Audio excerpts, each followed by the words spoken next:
Në qytetin e Lushnjës u inaugurua një ambient të rikonstruktuar, tashmë i kthyer në një qendër rinore të teknologjisë dhe inovacionit, e njohur si UTech, e vendosur pranë Muzeut të Qytetit të Lushnjës. Kjo qendër shënon një hap të rëndësishëm për fuqizimin e të rinjve dhe zhvillimin e ideve novatore në komunitet.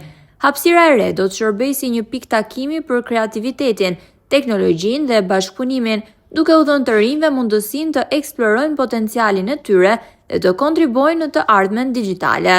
Në ceremoninë e inaugurimit morën pjesë të rinj të qytetit, përfaqësues institucional dhe drejtues lokal. Projekti është financuar nga Agjencia Kombëtare e Rinisë në bashkëfinancim me Bashkinë Lushnjë.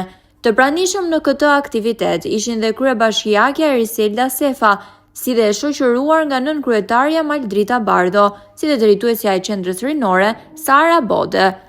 Ky investim synon të afrojë më shumë të rinjt me teknologjinë dhe inovacionin, duke krijuar mundësi konkrete për zhvillim dhe përfshirje aktive në jetën sociale dhe ekonomike të qytetit, një nisëm që lidh historinë me të ardhmen digjitale të Lushnjës.